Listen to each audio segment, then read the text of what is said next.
You think back to like the players who were on Ghost. I mean, that was just a friend group. They were just playing, you know, some squad scrims that were, you know, mostly for fun. But it ends up being that they get so good together that they get picked up by orgs. I mean, Liquid, Ghost, these guys are all just friends in the meantime, and they get picked up because they get so good together.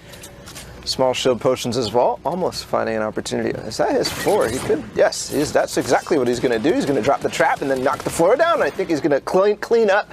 Gim's there, and guess what? He actually gets rewarded with another rift to go. He already has 2. Back through his tunnel right now, see if there's anywhere he's going to be able to shoot. And boom, right there, the rock crack being picked up and will fall right away as Astor will now rotate on the backside of the storm, and he's looking for opportunities, has the rift, but he wants fights first. He doesn't have to use it, use the jump pad, but does take the 50 tick.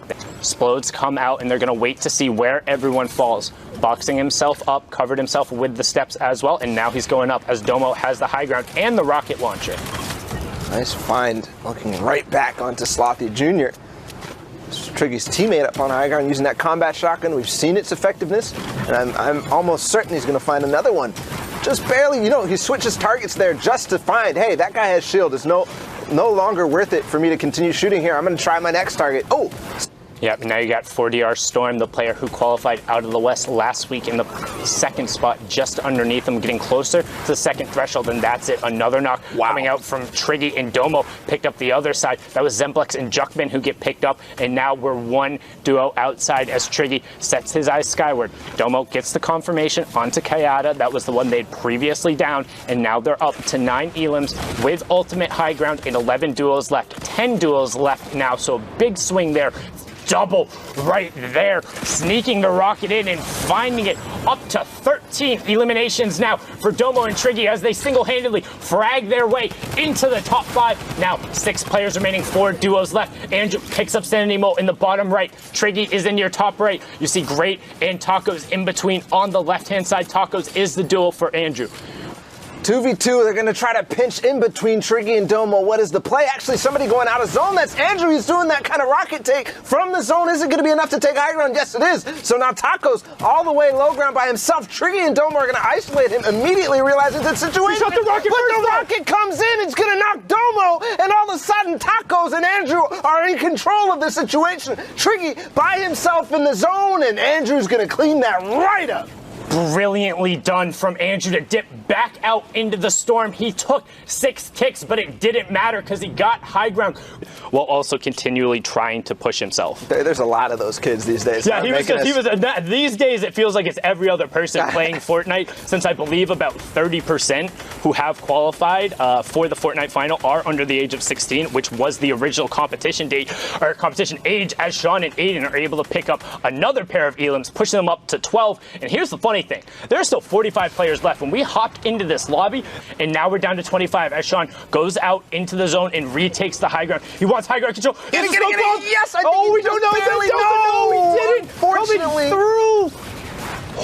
Just barely missing the shadow bomb timing there. Unfortunately, going to get knocked out. And I was wondering, because that play was so risky to all of a sudden invest so much of your material. For speed 90ing, 2 walls come down. If you're max efficiency in terms of coverage, yes, it will take 3, sometimes 4, depending on how you're going up. But when speed... he doesn't realize!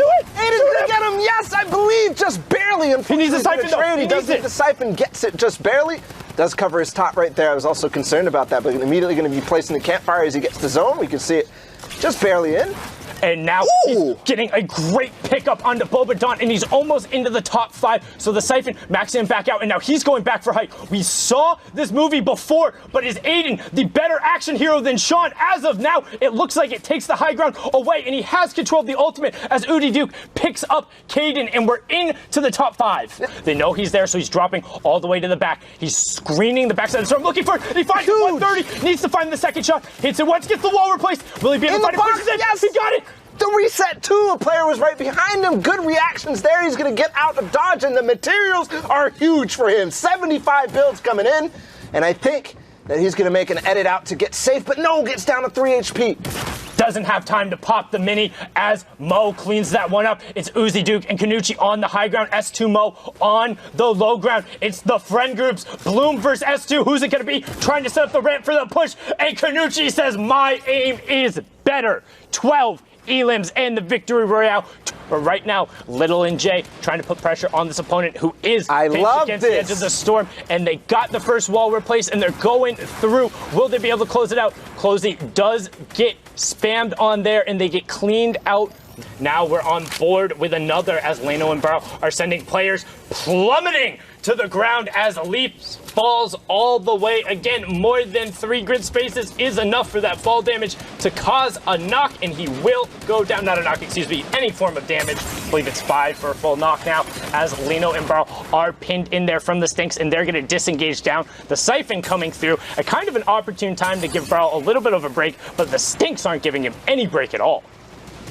Just kidding, that's why we're on the verge, in words of caster curses. But now, Kenshi and Will pushing over towards this apartment complex. They want the entirety of this high ground as they drop Lamo and the rest.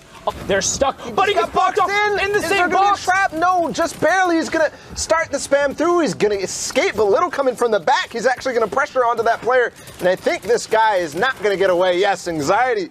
Ooh. Landing just next to him. Leno is still in the match, so that other already qualified pair there. As you see Danky's pick up 2. Maddie M-Dog does go down. We still haven't seen that 11th duo be knocked. Aim assist does get knocked down there, and we're still not there. Solo riders are abundant. There's 7 of them left as Jay and Little continue. As Little and Jay now about face. Great 61 headshot, and he follows it up. ZZZ, Skyclouds, you can go to sleep there. And now Little going to begin chucking the dynamite as Jay turns and finds Sicko, who is forced to rotate, dips out in the storm, gets all the mats and the launch pad, and then resets. Brilliantly done from these two. Goes the dynamite. Great timing from Jay and Little, and they're showing us how to play as a duo right now. Everything they do is coordinated, the timings. They have a set window every time they start to pressure. They're going to go try to get in this box, but the fades through, takes out Reet. I'm almost positive the heavy sniper shot their hit. He fired it, and there was a hit marker, and then that player was on full white.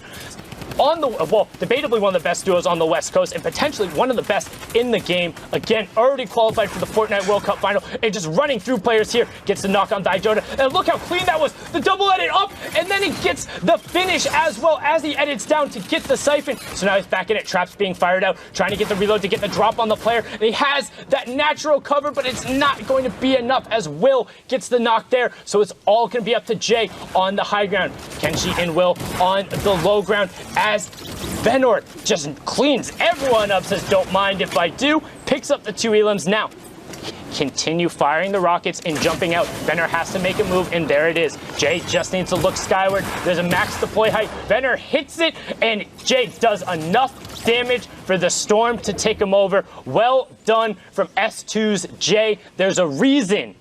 Now, we're going to see if we can get some pressure onto this box on the side. Uncommon AR rounds are coming out, but nothing doing there as the player's just going to stay boxed up. Oh, finds it there.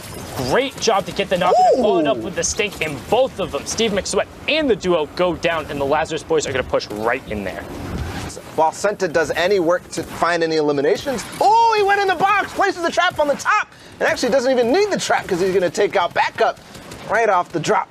Doesn't need it indeed. Good rotation from that team and from the Gen G ladies. They were able to pick up an elim as they got out of that and get closer to that top 15, 17 duos left. Making the play for high ground, as you can see, Scented was shooting out that RPG, possibly knocked them out. Yes, they did. There it is, high ground for Edgy, and Scented, one player in the tree, that Cypher PK is going to get absolutely deleted because guess what? You can't build when you're on the trees if you get knocked out. He did catch himself, but... And then again, first time seeing this burst compact SMG today posted up as Carly does get taken down. Believe she was able to get inside the top 10 now, but however, we're into the top 8 and closing in on top 5. Player pops out of shadow form. Ken Ranger clutch up. He finds Unkind right away and then gets that elim up to 49 points now and gets a nice little refresher on builds. Yeah, and the vents are kind of risky at the same time, but the speed that you end up going up But right here is where the issue is, because as they come down, they're going to be gliding, and there's nothing they can do to stop Scented and Edgy from making them glide. And that's going to end up for the slowness of them coming down to easily hit those combat shotgun shots. And that's why Spicy and Vide down here not using the vents at all. Yeah. Spicy wasn't able to get up. Vide did find a way, but it's a straight up 1v2. Edgy and Scented versus Vide. You see Scented actually duck back around to make sure he got the Elim and the Siphon. They want every point possible because they're looking to try and get to New York City. Currently sitting on 63, and they desperately... Okay, well, not shocking that Arkham and Falconer, as well as Little and Jay, are playing out of their minds and doing it week in and week out. Also, Arkham, huge shout out to you, man. That Shadow Bomb play, never forget. Moving on, though, that still means, so just to kind of set the stage here, 1 and 2 have already qualified. Okay? Right, first 2 spots. Which means that Aiden and Sean are still safe. Technically, still safe. And let's keep in mind, too, that they're only 3 points away from being able to get up into first place. They're having a good time here so far, Zeke, and looking at the rest of the, I guess, the lay of the land, you're also going to see Rux and Pika there as well, and then Edgy and Scented, who we saw in that game right at the tail end there. Crazy series of events that led to that victory royale for them. Zeke, this is looking like a really interesting top 10. Yeah, man, for sure. Take a look at the spread again. So if we just compare Ghost Sean and Ghost Aiden to Rux and Pika, sitting in 10th place, you got the 60 points here to the 71. So this is an 11-point difference. You know, this could be, let's say Rux and Pika pull off a victory royale with a single elimination. It's a lot. It's a tall order. They could be hopping up here and potentially contesting this spot. You know, it's a great point to say that obviously these 2 separate duos have already qualified, and yet again, just destroying this region. But again, there's still the 4 games left, 6 games left. It's gonna be a close one, man. The spread here as well, you know, it's still anyone's game. There's still plenty of time. Yeah, it really is, and it's gonna be interesting.